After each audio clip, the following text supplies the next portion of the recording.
سرخط خبرها. تداوم برفباری و بندش شاهراه سالنگ بر روی رفت و آمد. وزارت فواید عامه گفته بیشتر مسیرهای مواصلاتی بر اثر برفباری مسدود است.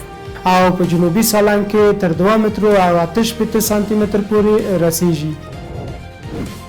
استقبال پایتخت نشینان از ریزش برف در شهر کابل. کابل نشینان امیدوارند که به دنبال این برفباری سطح آبهای زیرزمینی بلند برود. چالی کردیم در برف جنگی و همراه دوستا.